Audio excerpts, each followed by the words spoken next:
If you're listening to this podcast on YouTube, for a better experience, switch to the video version. The link is in the top right corner of the video and in the episode description. Hello and welcome. I'm Fernando, a GP in the UK. In today's episode, we'll be looking at the NICE updates published in March 2025, focusing on what is relevant in primary care only. We've got a short and snappy episode today, as there's only one clinical area to discuss: the use of house dust mite sublingual immunotherapy for allergic rhinitis. It's an interesting subject, so let's jump into it. The marketing authorization for house dust mite sublingual immunotherapy, marketed as Acarizax, covers both allergic rhinitis and allergic asthma. But before we move to the NICE recommendations, what is Acarizax? Acarizax is a sublingual immunotherapy treatment designed to help manage allergic rhinitis caused by house dust mites.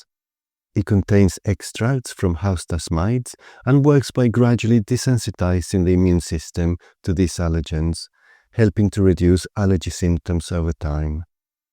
Acarizax is taken as a sublingual tablet that is placed under the tongue once a day.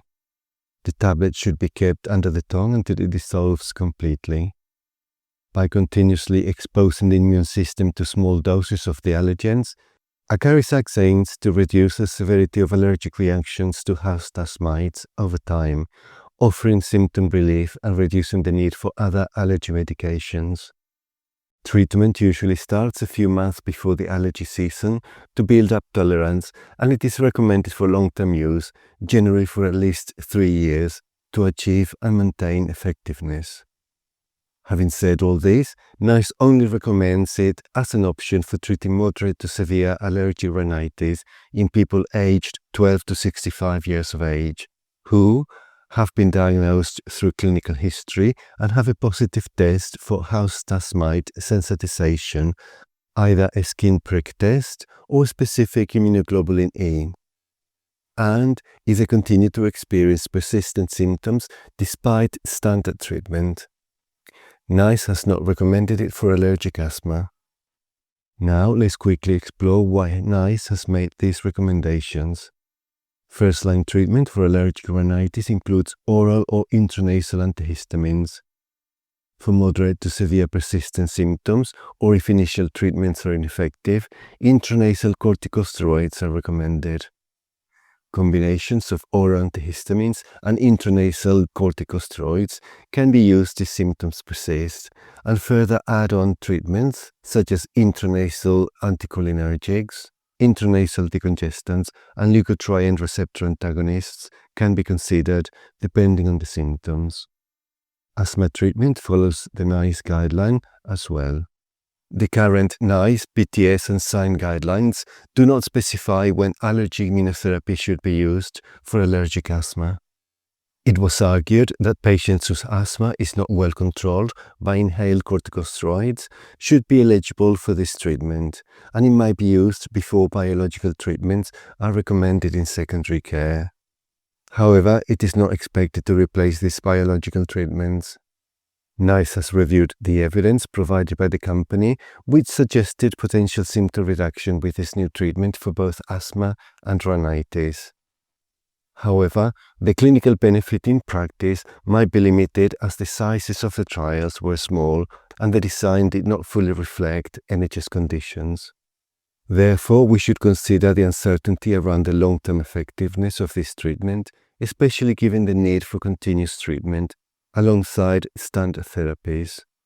The evidence also shows potential quality of life improvements for patients with allergic rhinitis and allergic asthma, although the modeling assumptions introduce uncertainty.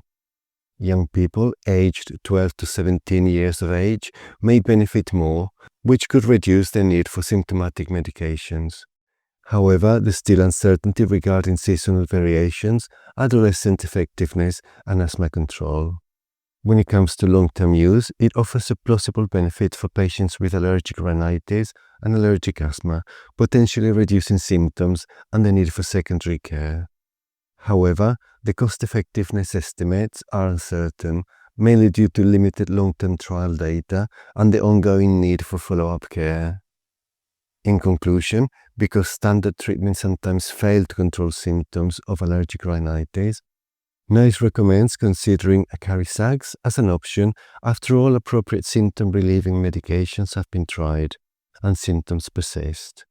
However, NICE does not recommend sublingual immunotherapy for house dust mite allergic asthma because it is not considered cost-effective for this group.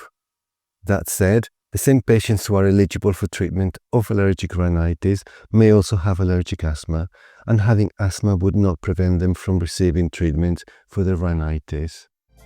So that is it, a review of the NICE updates relevant to primary care. We have come to the end of this episode. Remember that this is not medical advice, but only my summary and my interpretation of the guidelines. You must always use your clinical judgment. Thank you for listening, and goodbye.